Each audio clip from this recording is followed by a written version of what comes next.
Tayo ngayon ay nagluluto ng adobo. Ayan, so pinakuluan ko na yung manok. Tapos nagigisa na tayo. Ilalagay na natin yung pinakuluan kong manok. Tsaka natin titigla. So yun siya, nilagay na natin ng pinakuluang manok natin. Halo-halo na yan. Tsaka natin sa titimplahan ng toyo at suka. Tapos ipang sasabaw din natin yung siniguraan. Trinay ko lang po, hindi ako ganito mag-adobo. Trinay ko lang kung anong kalalabasa. Alam mo naman ako. Maraming kemi-kemi kapag ginagawa. Nagsisilin siya. Oh, wait lang. Pakuluan natin ng konti. Igisa pa lang natin ang konti. Bago natin ilagay yung pinaglagaan. Ito! Wow! Yan. Pakuluan natin ng konti. Pakuluan pa natin. Parang ang sarap ng X na lumabas dun sa manok, oh. Yung pinaka yung katas. Parang ano ito eh, adobong nilaga eh.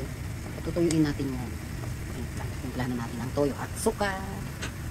Ito nalagyan natin ng toyo. Tansyahan ulit yan ha. Hindi ako nagsusukat-sukat eh. Kasi ako lang naman ang kakain. Ako lang naman magluluto. Tansyahan lang yan.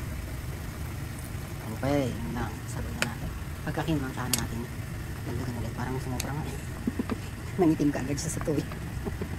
Okay, pakilaan pa. Kaya pakilaan natin ng konti pa. Para sipsipin ng manok yung lasa ng toyo. Mag-i-invent tayo ng lasa niya. Lagyan natin itong konting parang ano to eh, parang matamis. Parang honey. Gawa sa tuba, sa tubo. Lagyan natin konti para maging namis-namis. Ganoon naman, diba? Nilagyan ng asukal pagka-adobo. Ako hindi ganyan. Sirup. Okay na yung lasa niya. Medyo nawala-wala ng konti yung alat tsaka tamis na lalo. Ito na yung suka. Lagyan na natin ha. Tansyahan din niya yung suka. Tansyahan din. Okay. Baka umasim maayos. Ang maayos hindi na maayos. Pero mukhang yummy na siya. Pakuluan pa natin ng konti bago tikman ulit. Tapos pagkulang sa natin tiklahan. Naglasang adobo na siya. Tapos yung mga itim-itim na yan, nilagyan ko na ng pepa. Pakuluin lang natin. Pakuluin natin ng konti yung sabaw. Tapos yun na. Ready to serve. Ready to eat. So yun na yung aking yummy adobo. Luto na siya. Lilipat ko lang sa magandang lagayan para yun na yung pakita ko yung finished product.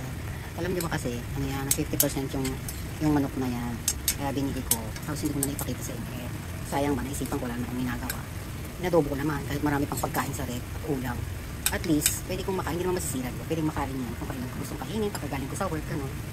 So ayan, lipatan natin na sa magandang lagayan. So ayan na, yung ating finished product na adobo. Ayan, basta po yan. Ayan, nakikita nyo parang maitim na, parang ano siya, edible kelp yan. Ano siya, seaweeds dito sa Japan. Hinaluan ko niya. Maganda bang ano yan, mga pang sabaw or healthy pa. So ayan siya, pakatitin. Minsan lang ulit ako nakagluto itong adobo yan. Perfect naman ang lasa para sa akin. So ayan siya. Bukas ko kakainin to or sa makalawa or pwede din ngayon. Titikman-tikman ko lang. Ayun lang. Share lang. Okay, bye!